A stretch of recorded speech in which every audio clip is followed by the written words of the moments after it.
mama alikuwa na masomo kidogo. Leo ndio nimesoma nikaona kwamba mama alifika class 3. Lakini kitu ya ajabu, alizaa na akalea watu ambao wamesoma sana. Mumeona maprofesa hapa, mumeona madaktari hapa.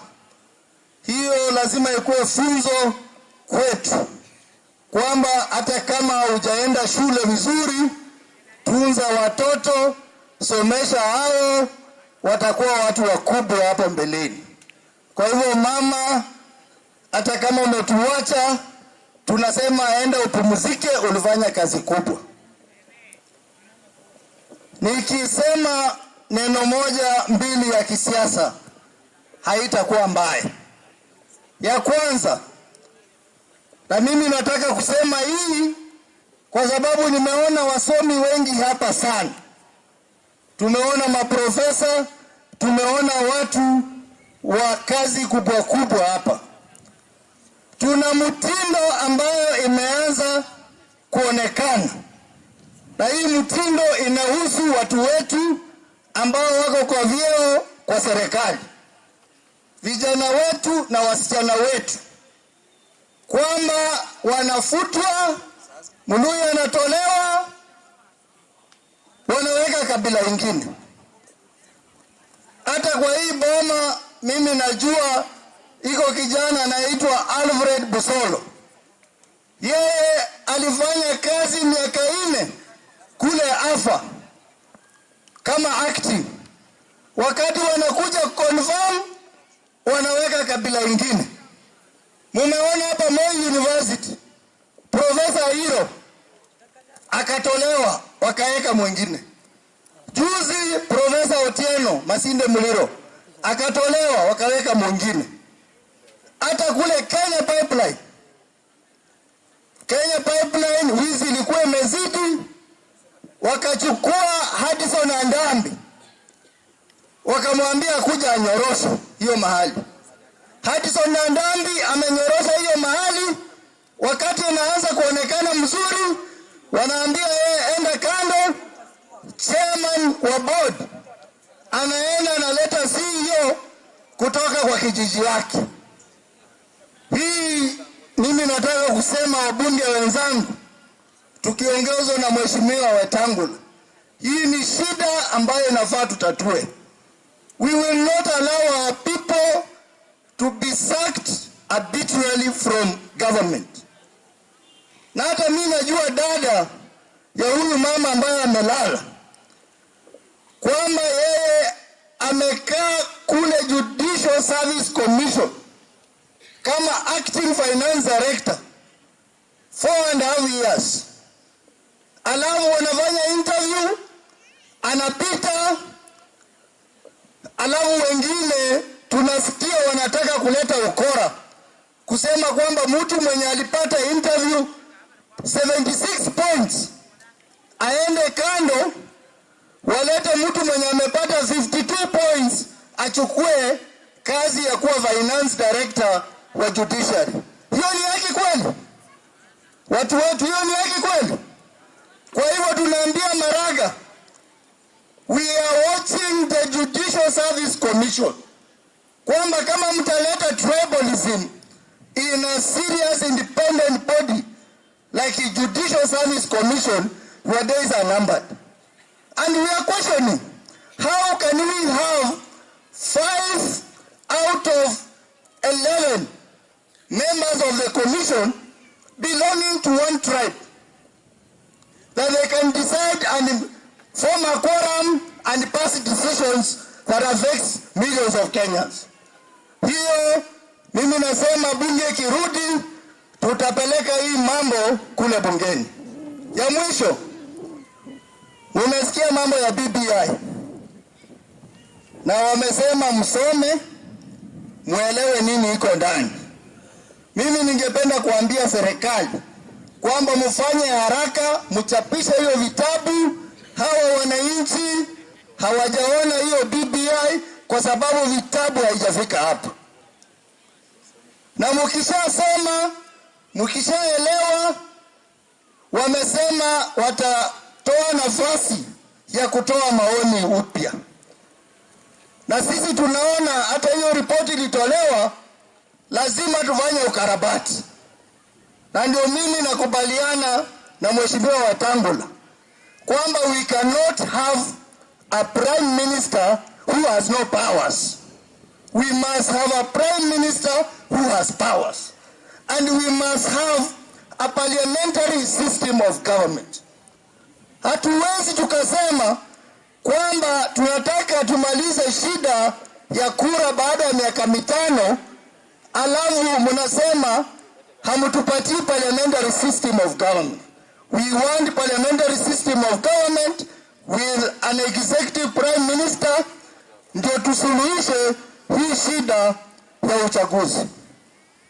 Kwa hivyo ninakubaliana na wale wanasema kwamba it is a high time we gave Kenyans a chance to relook at this.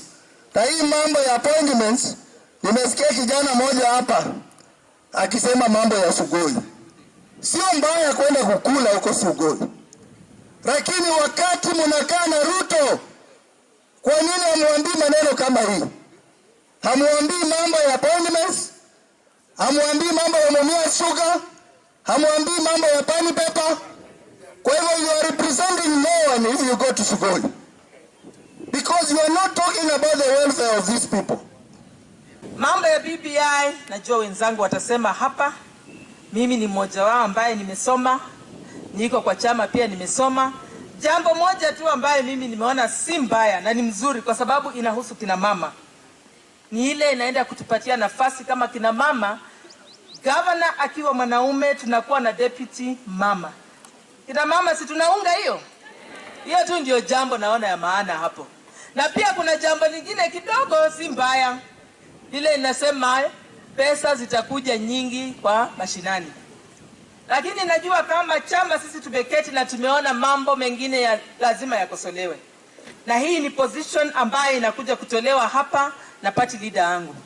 Otherwise, yale maneno wameweka ya kina mama, mimi ningependa kusema yasitolewe, yabaki hivyo hivyo. Ndio sasa kule Bungoma tunapopata nafasi, Mheshimiwa wangu Ngome, utuache nafasi, sisi tutakuwa deputy na wewe unasonga unakuwa mbunge mahali pengine. Na mimi siku nyingine nikipata nafasi ya kuwa governor, najua pia nitachagua kwa hawa mmoja akuwe deputy governor. Sisi watu wa Mlembe, for how long shall we be acting? Tunafagia nyumba na wanaleta mtu mwingine. We can only solve this through politics. Mimi nikiwa mwanasiasa nimekuja hapa na hii nyumba ya Mlembe. It is our time now. Tumekosea nini Mungu? Miaka nenda miaka rudi. Tunapigia watu wengine makofi na wetu tunawaaibisha. 2022 ikifika, nyumba ya Mlembe, this is the time we must be united behind one of our own. Tumechoka kupigia wengine makofi. Tumekuwa kama mrija ya buza. Mtu anakuja anakunywa, ananyamba hapa, anatema mate na tunapigia yeye makofi. Sisi Waluya tumechoka na tunarudi mambo ya population. Sisi Waluya ndio tuko namba 1. We must take advantage of our numbers so that we can have one of our own to occupy State House.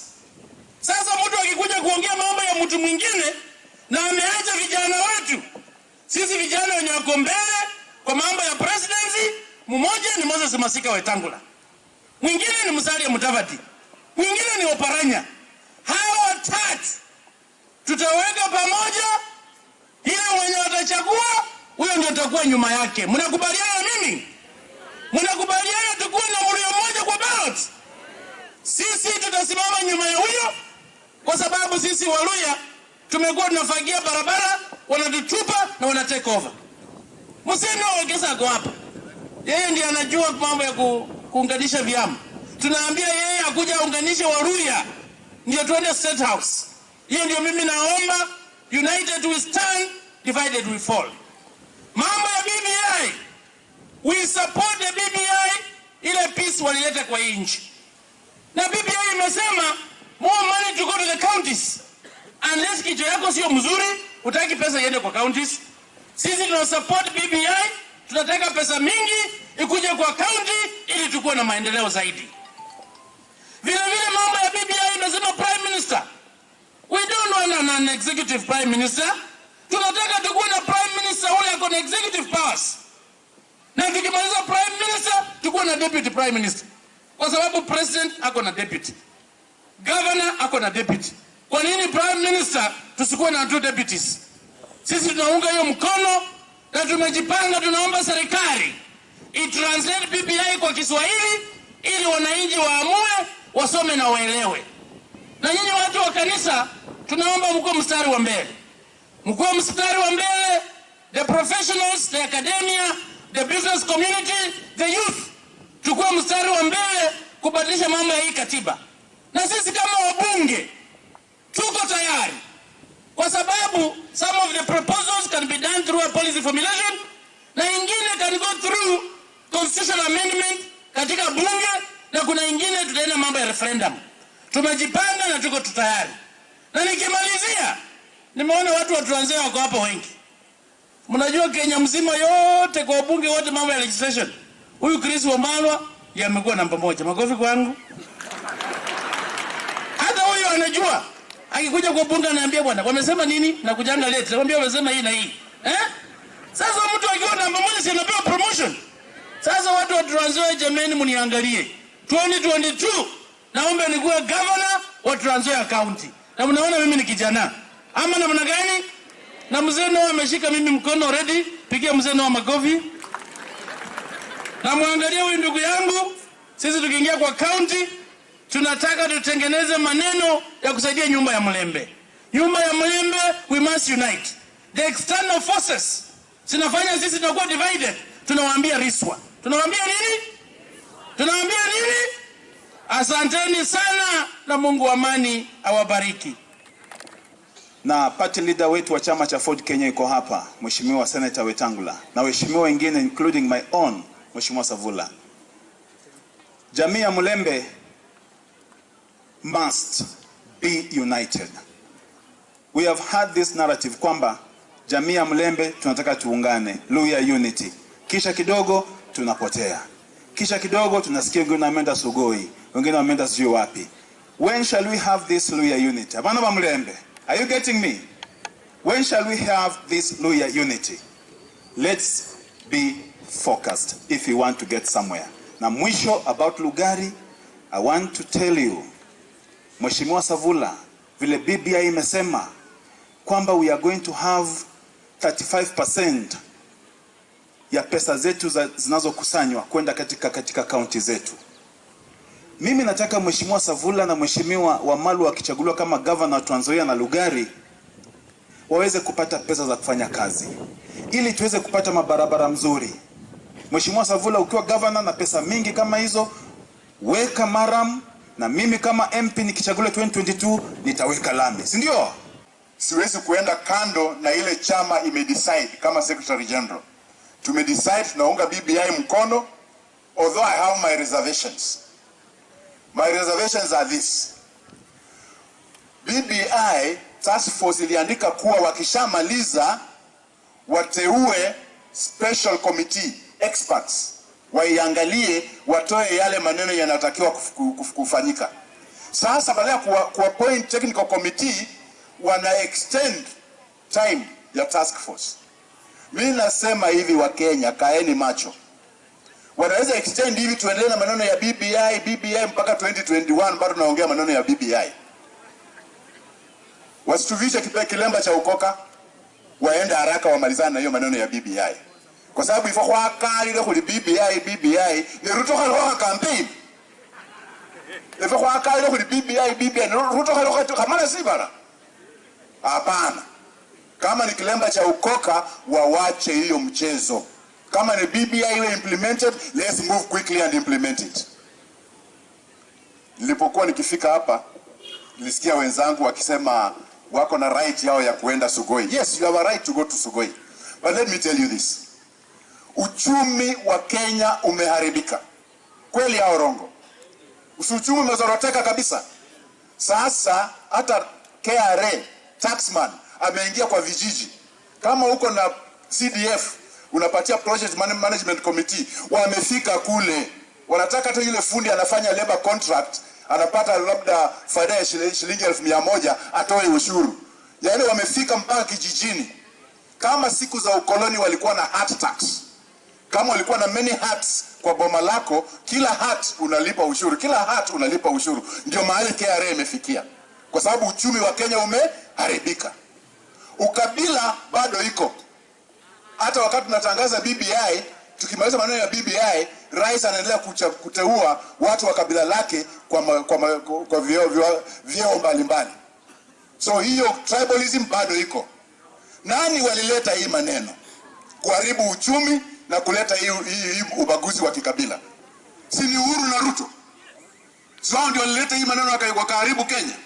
Sasa mimi nasema hivi. Nimesikia papa no wakahalo maano mara nesi ndo kama mzee. Uhuru aendelee ngali. Mara Uhuru na Abraham Kenya huwa president. Alipoamua kwa anataka kuwa president, alijua yeye umri wake bado ni mdogo. He's failing to plan for his future does not make an emergency for us Kenyans to look for him a post. It doesn't. Yeye na Ruto wake 2022 wote home. Both. Hatutaki wabakishe mtu mwingine nyuma. Kama Uhuru anaenda nyumbani, aende na Ruto wake, kwa sababu shida za Kenya were created by these two. We cannot. Hatuwezi kaa hapa tuseme Uhuru ni mzuri, Ruto ndio mbaya, au Ruto ni mzuri, Uhuru ndio mbaya. No. They are like Siamese twins, joined at the hip. Mmoja akienda wanaenda wote.